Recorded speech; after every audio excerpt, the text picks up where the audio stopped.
Hi everyone, Lee Brownlee here from Stuff to Do. This video is about how to write a good H1 header for a blog post. This is the training that we use for our own in-house team of writers and editors, but we also share with the wider world. So I hope it's useful.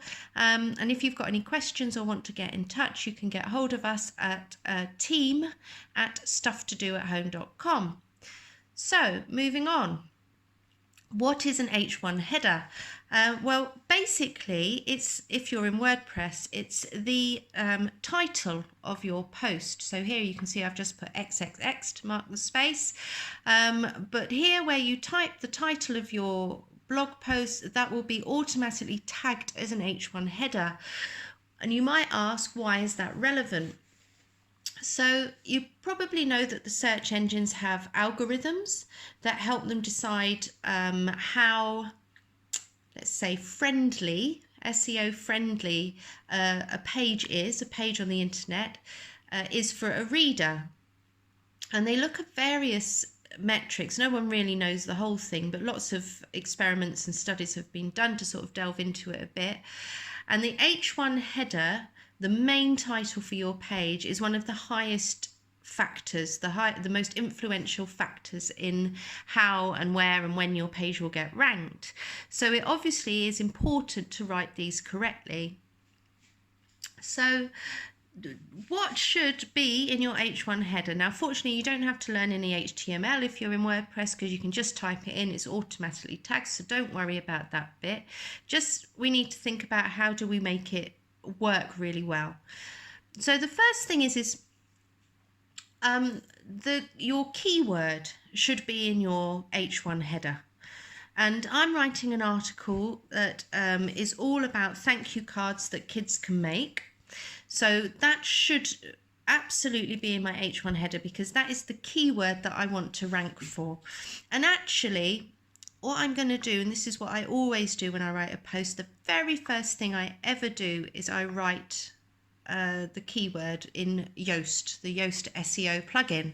And if you're not using that and you're on WordPress, you really should. It will really help you. So thank you cards for kids to make. So without going into the whole Yoast thing, because I will do a separate video on that, what you can see is my SEO here, the assessment that Yoast makes of my page, how I've constructed my page, versus the keyword that I want to be found for, that I want search engines to rank me for, is very, very poor. Well, obviously, because I haven't actually written anything yet, so you are going to see that. As we go through this process, what you'll see is it will gradually turn orange, and then hopefully it will turn green. And if I ever get stuck and I don't know what it is I need to do, you can see here, I can go into the SEO analysis and it will tell me exactly what I am and aren't doing correctly. So far, what Yoast likes is the key phrase length, and that's because it's relatively long tail, so it means I've got more chance of being ranked.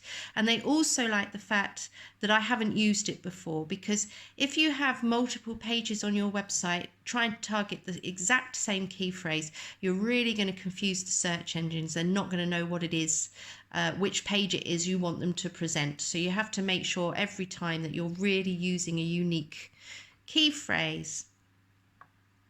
So there we go. Thank you cards for kids to make.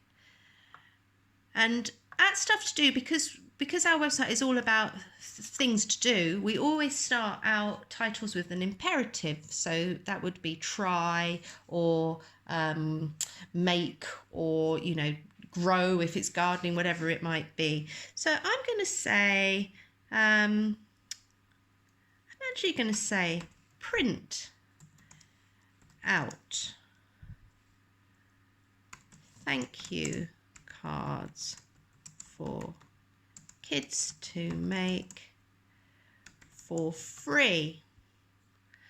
So what you can see there is, here is my keyword, thank you cards for kids to make. So I've already assessed this. I reckon I can get ranked quite highly for this, which I need to be because I'm a newish website, or Stuff to Do is a newish website, so it's harder for us to rank.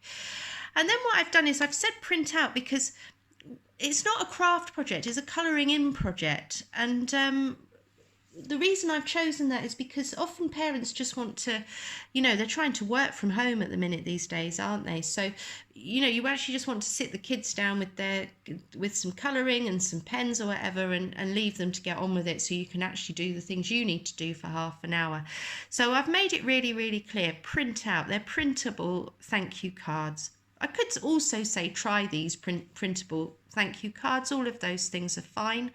And then at the end you can just see I've added for free, because they are for free. We consider ourselves to be a service. We're trying to help people who are looking for ways to spend their time, so we wouldn't charge. And for someone who's going to read, you've got to think who's going to see this headline. What is what you would call, or I've heard it called, user intent.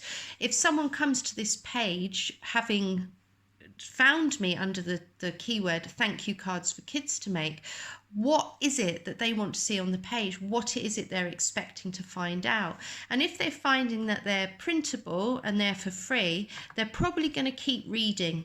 And that's what you really want, is for people to keep reading. Because if you've chosen, say we've chosen the keyword thank you cards for kids to make, and then when they come onto the page, so they click the link, they think, yeah, I like the sound of that, click the link, land on the page, and then your headline says 37 craft ideas for Christmas, that's not the same thing at all. So immediately, because you haven't, it's just not the keyword's not being used, it's not reflective at all. So thank you cards for kids to make must be in there, but also that I've said print out and for free. It's really, really clear exactly what is going to be on this page and exactly what they're going to get. Okay, so that is how to write a good H1 header. So it should have the longish tail keyword in it. It should make it really, really clear what is on the page, and it should, if possible, have that little extra bit of information for the user, so they can understand why would they read this page, what is important about this page for them, what is the benefit to them, which is true in sort of all marketing, because this effectively is marketing. What is the benefit to the reader if they read your page? The other thing to remember here when you're writing H1 headers is that your keyword should be as near the start of the H1 header as possible. So if I wrote this header as, oh my goodness, loads of great stuff for your kids to do, and you can print out thank you cards for kids to make for free, that would be a less successful header than the one that I've written. And in fact, probably an even more successful header would be thank you cards for kids to make. But because we always use an imperative, a verb, to start our headlines, I haven't done that. But that does give me the benefit of the reader can understand straight away that they need to print something, and is it therefore right for them? Excuse me. So as much as you can, the keyword should be as close to the start of the H1 header as you can possibly make it.